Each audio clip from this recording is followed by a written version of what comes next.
et chansons.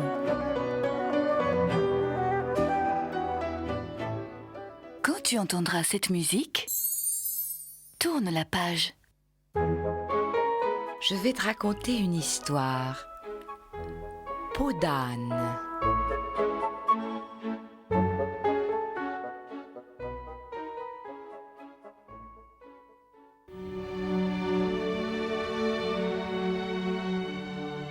Il était une fois, dans un riche royaume, un roi qui était très heureux. Il était aimé de son peuple et ses voisins le respectaient. Il avait épousé une belle et douce princesse et les deux époux s'aimaient tendrement. Ils avaient une fille unique qui s'appelait Isor. La beauté de la petite princesse n'avait d'égal que sa gentillesse et sa grâce. Le roi possédait de vastes écuries où l'on trouvait les plus beaux chevaux du monde. Pourtant, ceux qui visitaient ces lieux en sortaient toujours fort surpris. À la plus belle place de l'écurie vivait un vieil âne aux longues oreilles que l'on soignait particulièrement. Mais ce qu'ils ignoraient, c'est que cet animal était un âne magique. Toutes les nuits, il recouvrait sa litière de beaux écus d'or qui faisaient la fortune du royaume. Entourés de richesses et d'amour, le roi, la reine et la princesse Isor menaient une vie merveilleuse. Mais un jour, la reine tomba malade. Les médecins eurent beau chercher, ils ne trouvaient aucun remède. Alors, la reine fit venir le roi à son chevet. « Mon époux, lui dit-elle, je vais mourir. »« Mais non, mamie, vous survivrez ou j'en mourrai, » lui dit le roi en pleurant. « Je vais mourir, vous dis-je, et vous vivrez.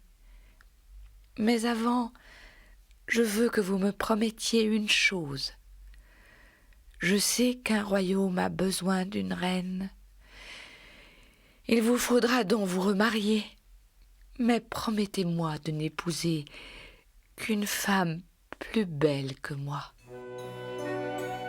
Le roi promit. Quelques jours plus tard, la reine mourut. Jamais on ne vit un homme plus triste que ce roi. Il pleurait jour et nuit sa tendre épouse et semblait inconsolable.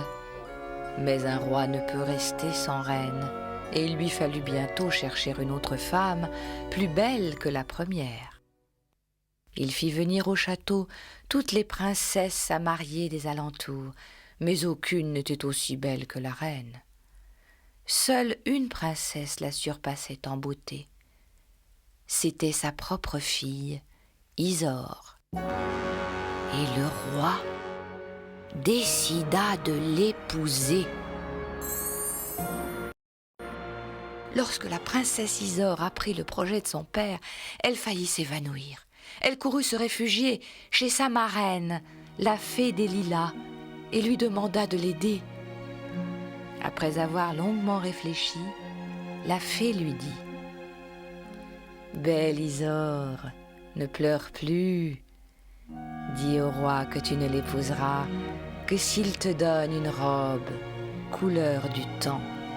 C'est impossible à fabriquer et il sera obligé de renoncer à toi. » La princesse suivit les conseils de sa marraine et demanda une robe couleur du temps à son père. Le lendemain, le roi offrit à sa fille une robe bleue ornée de nuages d'or, une véritable robe couleur du temps. Très affligée, la princesse Isor retourna chez sa marraine, la fée des lilas, pour lui demander conseil. « Demande-lui une robe couleur du soleil. Jamais il ne parviendra à t'offrir pareille merveille, » lui dit la fée. Mais le roi, bien décidé à épouser la princesse, sacrifia toutes les pierres précieuses du royaume. Il fit travailler jour et nuit les meilleurs tisserands de la région. Le lendemain, il offrit à sa fille une robe tellement étincelante que tous ceux qui la virent en restèrent éblouis. La princesse Isor était consternée. Elle retourna chez sa marraine pour lui demander conseil. La fée, très vexée de voir que ses stratagèmes avaient échoué, lui dit « Demande donc au roi la peau de son âne aux pièces d'or. Il aime bien trop l'animal pour le sacrifier. Cette fois, j'en suis sûre, il renoncera à t'épouser. » Mais le roi accepta sans hésiter. Il fit abattre l'animal et offrit le jour même la peau de son âne à la princesse. Isor, désespérée, courut à nouveau chez sa marraine. « Hélas, lui dit la fée, je crois qu'il n'y a plus rien à faire. Couvre-toi de cette peau d'âne et fuis bien loin d'ici. Je te donne cependant ma baguette magique. Chaque fois que tu voudras tes belles robes, elles apparaîtront. » La princesse embrassa la fée, se couvrit de la peau d'âne et partit. Après avoir marché longtemps, elle arriva dans un village.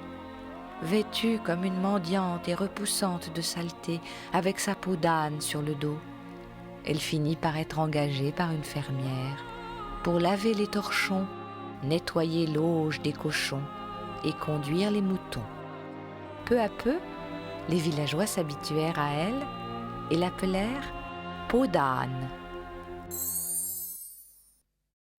Les jours de fête, comme elle ne travaillait pas, peau d'âne s'enfermait dans sa cabane et enfilait l'une de ses belles robes. La petite pièce resplendissait de l'éclat des pierreries. Dans le miroir, Isor revoyait la belle princesse qu'elle avait toujours été.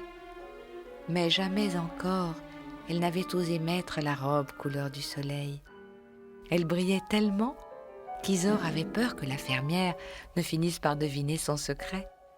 Un jour, cependant, elle finit par se décider à enfiler la robe.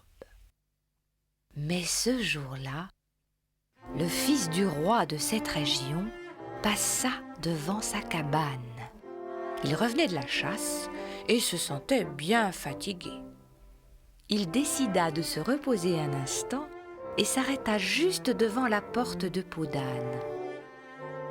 Il venait à peine de s'asseoir qu'il aperçut une vive lumière qui passait sous la porte. Sa curiosité l'emporta et il ne put s'empêcher de regarder par le trou de la serrure. Ce qu'il vit alors le laissa sans voix. Jamais il n'avait imaginé qu'une aussi belle princesse, si richement vêtue, puisse exister. Des fleurs et des diamants ornaient ses beaux cheveux, et un tendre sourire empreint de tristesse éclairait son doux visage. Le prince tomba éperdument amoureux de la princesse Isor,